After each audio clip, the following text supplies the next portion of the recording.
I've got the utmost respect for him. So I'd like to welcome John Daly, MLC.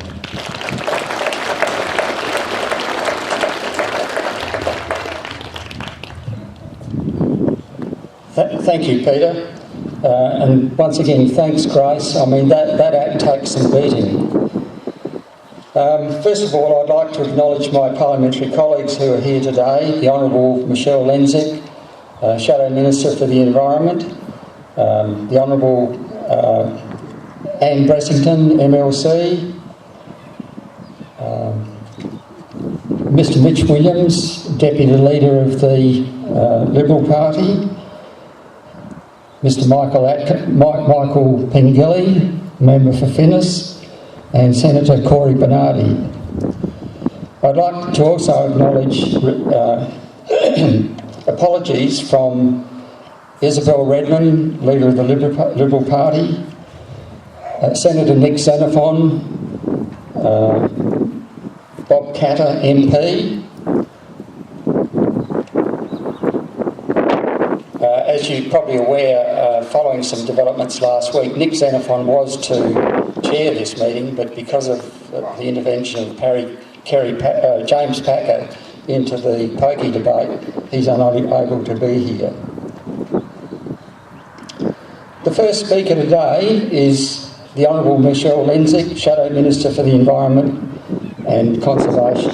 Please welcome Michelle.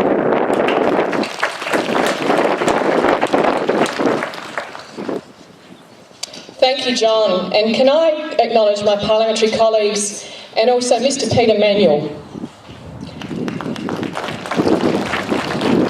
Peter's done an outstanding job of raising this issue with members of Parliament and with the community and getting this on the agenda. He's been fearless in ringing Talkback Radio, attending public meetings and standing up for the rights of landholders and for organising today, and I'd like to pay tribute to Peter for all his hard work. Well done.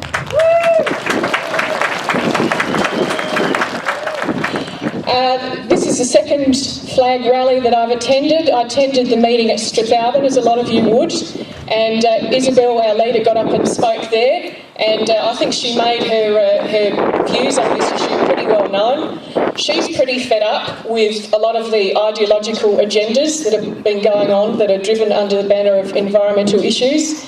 And being a Hills representative and a person who represents a large part of the Fleurieu, she's well aware of these issues, and she's been attending a lot of meetings right from the start when water prescription in the Adelaide Hills first was put on the agenda.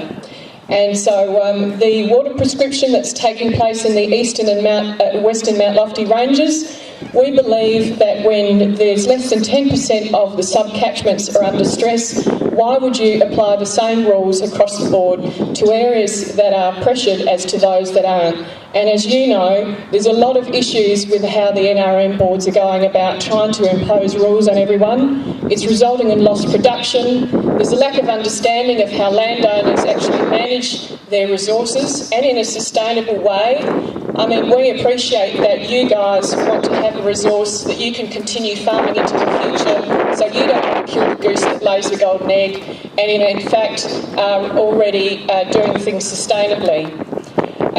There's all the control is in the hands of the NRM boards, and they want to take away all the rights of landowners to manage their properties in a sustainable way, and we don't agree with that. And along with my colleagues in the upper house, we've been trying to amend the Natural Resource Management Act to bring some common sense into this approach. And it's really unfortunate that the Parliament has to try and legislate for common sense. That shouldn't be our job. That should be what's happening naturally. So there's a whole lot of amendments, and I've spoken to FLAG. There's a document on my website which talks about all the things that I think are wrong with the NRM Act.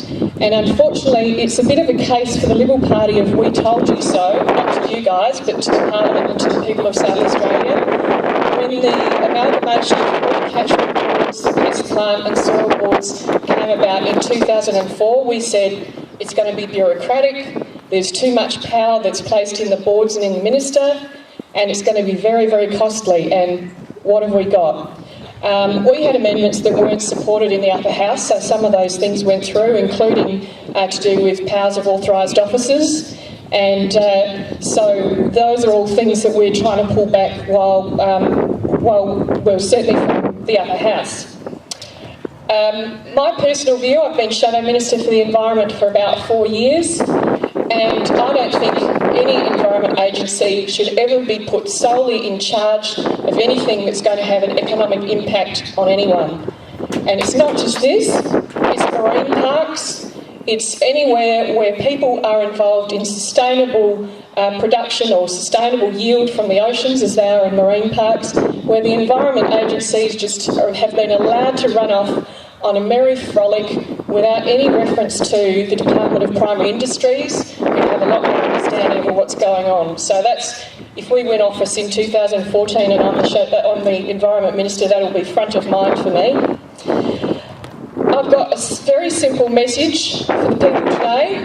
Nothing will change unless the government changes in 2014. Because the Labor Party does not understand people in regional areas. They don't care what happens north of Jepps Cross or south of the Tollgate, because they never win any seats outside of the metropolitan area. So they continuously pander to all sorts of issues which might sound good to the people in the burbs, but impact on you directly. And their minister, I'm sure you'll hear more about Minister Kuiper throughout this meeting, but Minister Kuiper doesn't have a clue. And he doesn't need to have a clue because he doesn't have any country members who come knocking on his door saying, Minister, do you realise this is hurting the people of South Australia? There's no impact to the Labor Party. They just don't care about Labor people, about country people. They only care about people in the suburbs and trendy issues. So I want you to take the lead of people like Peter. You need to ring Talkback Radio. You need to bombard the newspapers. You need to make sure that Metropolitan Adelaide understands that you're reading. I think it's a fantastic job that you've done so far raising this issue. But remember, 2014, if Labor gets back in, this will just go on the same again and again and again. And as I said, it's not just this issue, it's marine parks, because they will let their bureaucrats run along and do whatever they want, and they will not protect your interests. So good on you, and keep on going.